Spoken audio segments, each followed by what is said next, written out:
My name is Jay Rattenbury. I am the owner-operator of Rattenbury's Autoworks, and this is my 1965 Impala Super Sport.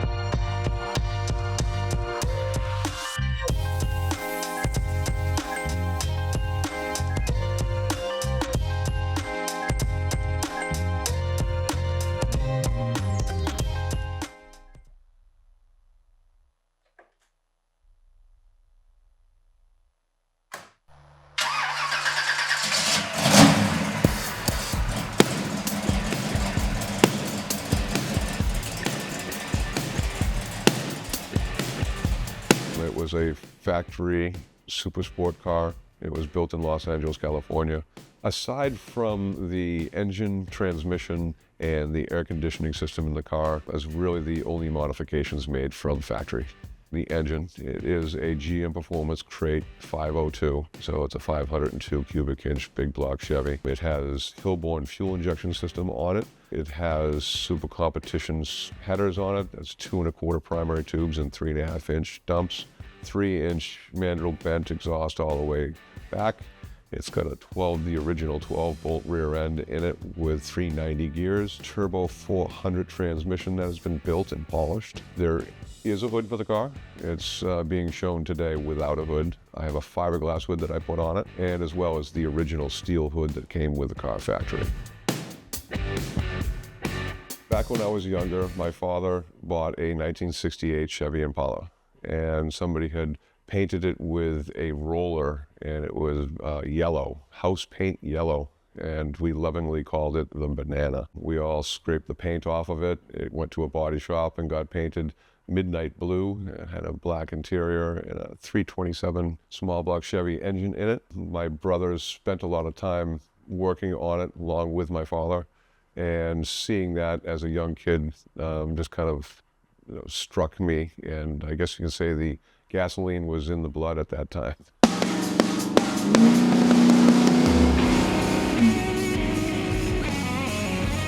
In high school, somebody told me that there was a Impala in Weymouth, and you got to go check this car out. So I went there, and of course, walking up on the side of the car, it looked just like the 68, except a little bit different. So I was walking towards the back of the car and saw the taillights, and was like, ooh, this is not the 68, this is a different one. And found out that this is a 65, which is the first year for the fastback, which is that roof design. Now it slopes back.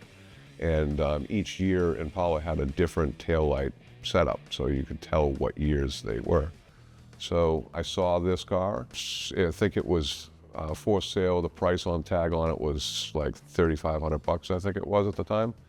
And I went home and talked to my father and said, I've got a good job. I've been in the field working for a while, and I said, I got a good job, and I saw this car that I like. Could I get you to co-sign a loan for me so I could buy this car? And my father just kind of like, I'll think about it. And that usually meant probably no. So I turned around and left and was kind of forgetting about that car because I wasn't going to be able to get enough funds to buy it myself. It was very end of my senior year at South Shore Votech. Went to school, and by the time I had come home, I come down the driveway, and that car was in the driveway. And my father had gone and bought the car, and he had spent the day driving around with it. I think he even had the transmission fluid changed. It was registered, insured, and ready to go. Of course, this was a loan. It was not bought for me. So I had to pay this money back to him. So I drove this car for the summer of '91. And as we know from the movies, we heard of the movie The Perfect Storm. That storm, the perfect storm, was happening. That was late in the season, and I remember driving this car to the top of Forest Avenue here in town and looking at a very angry ocean. I turned around, brought the car home. Knowing that there would be a storm that night, I was able to convince my parents to let me put the car inside the garage. I went inside the garage and I took the car apart. You couldn't take a car apart any further. And it spent many years apart. Some of that was because I was sitting on a bar stool and talking about all the cool parts that I bought for this car. But after quitting drinking, I actually finished 2 other cars and then finished this car. Maybe drinking alcohol and having a car like this was probably not a good idea anyway, so everything seemed to work out. Been sober 13 years now.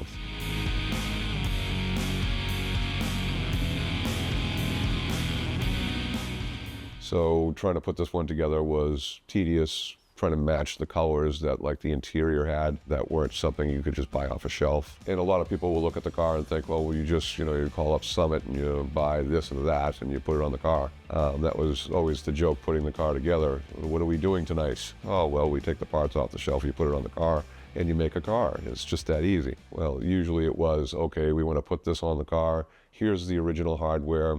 Is it worthy of going back onto the car? So maybe I can clean this up and use it, or no, I want to not use the original. It's not as good as it should be. Let's put something stainless steel in its place, something that's more pretty or whatever. I didn't make these parts or make the car fit the parts. I make the parts fit the car. So everything could be unbolted in this car and put back to a factory configuration way it was from the factory.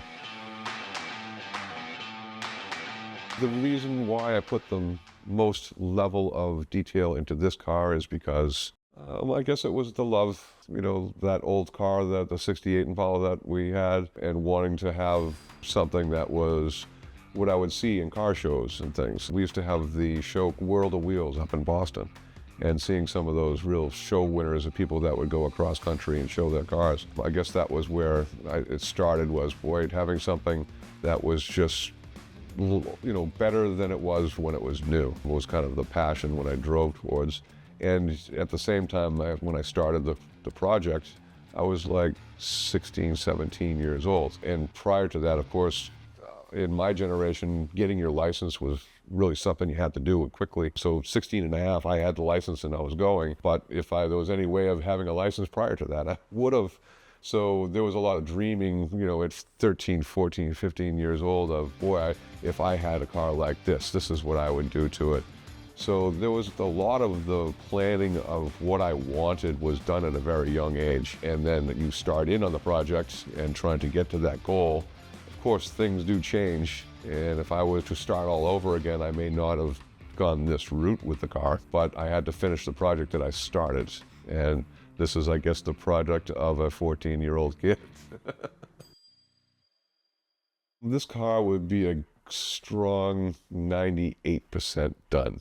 But like you say, projects never really seem to cease. So I've had a lot of people offer to buy the car from me. And I have so much time and effort and owned the car for so long that I just could not sell the car. I've got a strong bond with it. I never had any children of my own. I guess this would say this is one of my first children.